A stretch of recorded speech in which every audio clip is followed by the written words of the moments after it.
What happens to the past as it is gradually covered up by new structures? The new meanings of a place might become intertwined with the old. It can become impossible to decipher the old meanings without taking into account their entanglement with the new, like a palimpsest. The monuments to a culture become inseparable from their historiography. We are left with a complex assemblage of old and new. The Ames Shovel Works in Easton, Massachusetts, is a set of apartment buildings that has been built over an old shovel factory.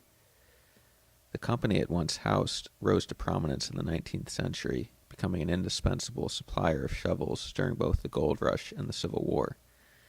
Since the 1950s, the land has been occupied by different businesses, and in 2009, the town decided to convert the buildings into apartments. They are now both an attractive place to stay and an important part of Easton's historic district.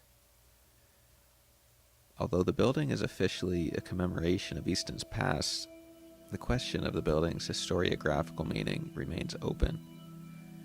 Does a factory that has been converted into apartments inspire belief in commemoration or a skepticism about commemoration? That is, are we looking backwards, paying tribute to the past in choosing these particular structures to build on? Or are we moving on by reappropriating these buildings and covering them up with modern apparatuses? It can go either way. Ostensibly, the buildings seek to turn the home into a monumental space. Otherwise unhistorical places, like bedrooms and kitchens, become loaded with memorial significance. One's own room pays tribute to a rich local history. And yet, tenants may easily ignore this history, and the building may do little to sustain it. This is because the goal of the Shovelworks project was to repurpose the buildings, to make use of an otherwise non-functional space. With this aim in mind, might the history of a place become less important than its need to accommodate tenants? Might this represent a larger movement in society to cover up the past with the continual demands of the present? The original meanings, the memories, can seem rendered feeble, conquered by modern apparatuses. The goal is not commemoration, but reappropriation. In the relentless technological march into the future, every old space is at risk of being taken over and covered up with uncaring, modern redevelopments. The question the building puts forward between commemoration and reappropriation is left unresolved. Does the veneer of Shovel Factory bring nostalgia and reminiscence, or do we prefer our modern apparatuses and overlook what was there before? Ideally, the Shovelworks is a mythic space where past and present come together to create new forms. The project is not a museum, but it is a tribute to Old Easton. The apartments are different from other buildings because they do not merely present objects as allusions to the past, as in the classic ritual of museum-goer and historical object, a relation of distance. Rather, the viewer partakes in the past with his very use of the building. The goal is not representation, but participation. For this reason, the buildings create an interesting divide between the collective or institutional memory of the reconstruction project and the individual memory of its inhabitants. The official commemoration is elaborated in the lives of its tenants, who create the real experience of the place, a private commemoration.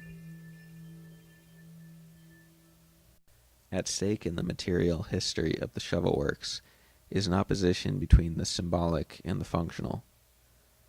The act of historical representation is often elided by the invading structures of modern domesticity, which might treat the old building and its history with apathy. Pure functionality can block out historic representation.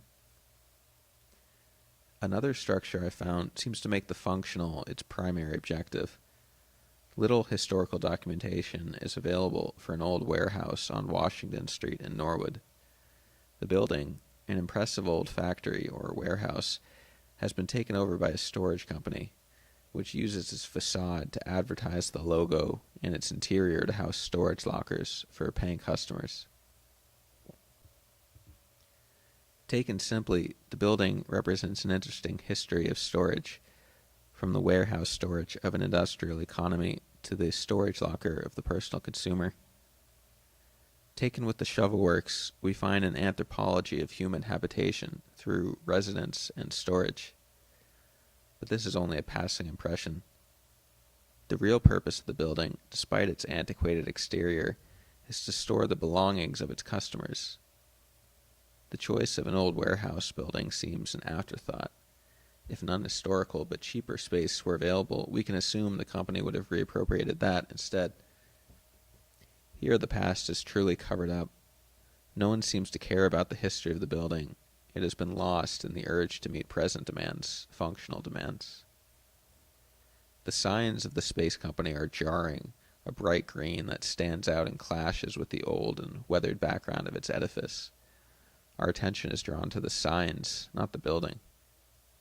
I couldn't find any photos online that depict this building before its reappropriation. Here there seems to be little demand for historic commemoration. Despite the clear alternative meanings of the building, its only purpose today seems to be for the storage center. What do these buildings say about the culture that they arise from? If we don't educate ourselves on the history of a particular place, it might remain purely functional, indistinguishable from the other unhistoric places around it. We either receive the place with a historical eye, or else its historical element remains an easily overlooked facade. Such is the mode of humans who go about their everyday work, the world around them receding into mere functionality.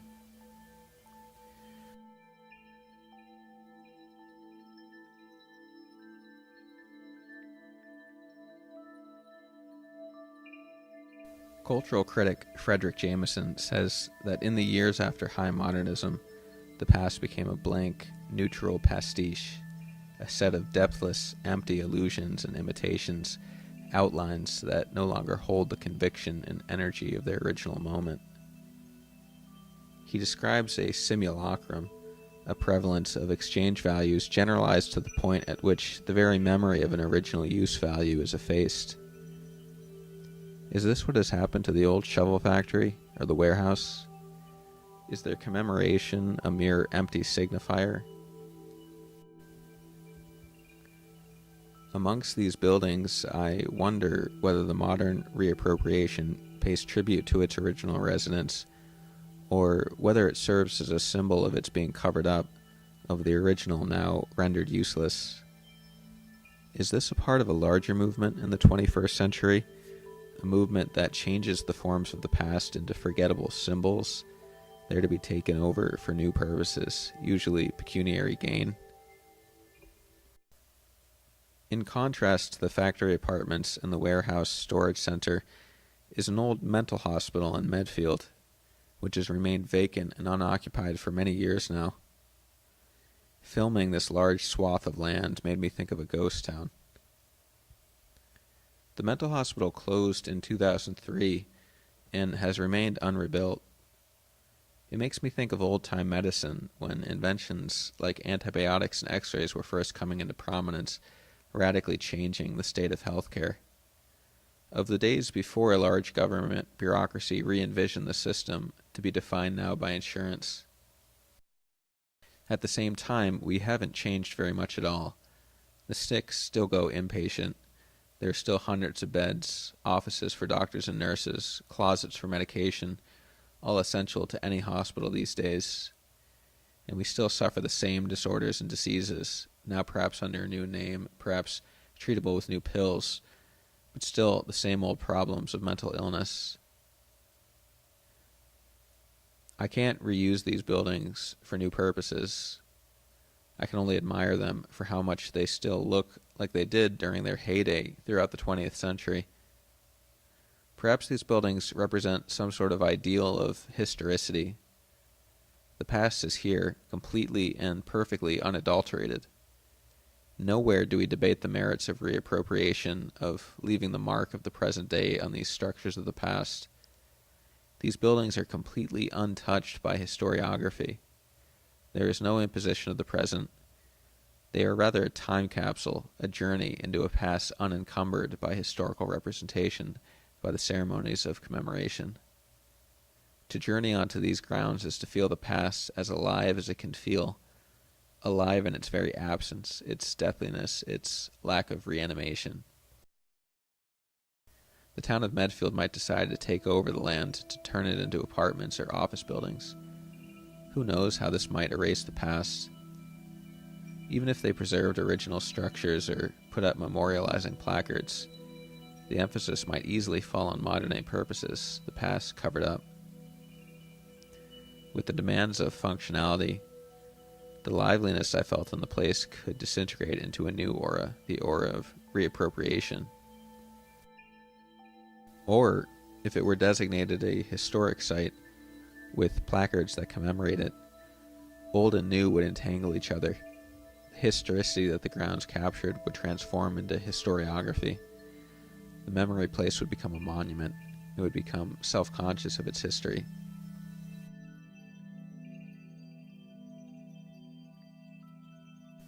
I am happy to feel the strength of the past here before the buildings get taken over.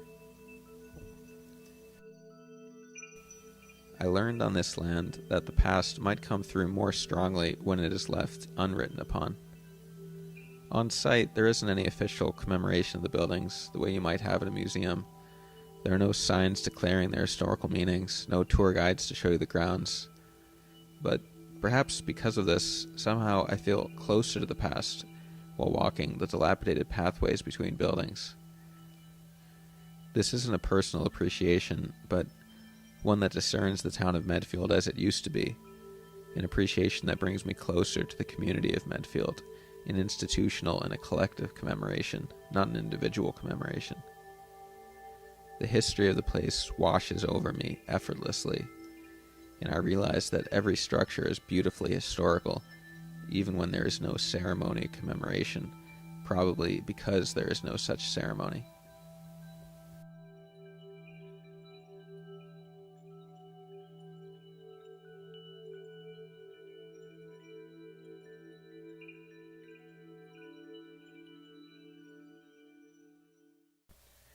I think often of a building in Mansfield, Massachusetts that has no monumentality, no ceremonies about its past, an old, undistinguished building. The old video store, Videomania, went out of business in 2011 and became, a few years later, a martial arts center. What sets this place apart from the apartments or warehouse is its historical banality. Nowhere does the building announce its past. Its purpose is merely to house its present-day business, purely to be functional. Commemoration and questions of historiography are absent here, ostensibly. And yet for me, this might be the most interesting of the historic structures. It is where I used to go every week to check out videos, to find entertainment, and, when I was a bit older, art. I feel great nostalgia for the days of film and video, especially as almost all of the video stores in the country have gone out of business. This place was right down the street from my old house, and I grew up alongside its tape collection, following both its new releases and the old titles it acquired. I have many fond recollections of perusing its shelves, and many of the movies I got here will forever be associated with this place in my mind. The place is now a martial arts center, and I only drive by it now. I never go in. Aside from my personal memories, its banality is what might make it stand out amongst the other examples. It reminds us that every building in our country is full of memories. Memories that need no ceremonial commemoration to keep their power. An old library you used to frequent that's since become an office building. An old pizza place that was a hangout in your teenage years, become a French cafe. A meadow where you used to take walks, developed into an assisted living home.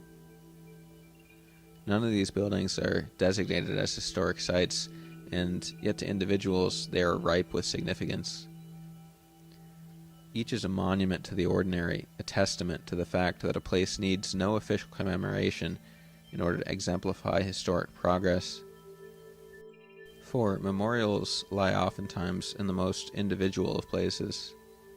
and our society's real historic structures remain hidden in the minds of its ordinary citizens and the banal veneers of its storefronts. I am reminded that every building, despite its lack of commemoration, has a fascinating history. What used to lie between the walls of that bakery, that gym, that mechanic shop? See how that library has been in the same building for decades, while its neighboring buildings have changed every few years? Commemoration is not about the museums, the ceremonies. It is about the individual aura of a place. One person's brief, forgotten interaction might be another's trip into the past.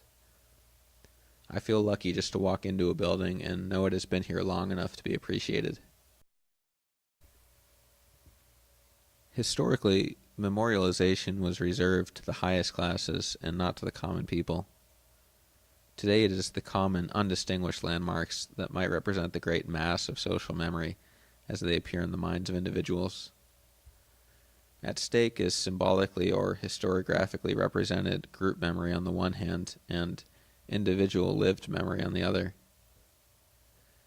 Memories are recalled through monument or are left uncommemorated. They are historiographical or they achieve historicity. They are represented symbolically or they are lived.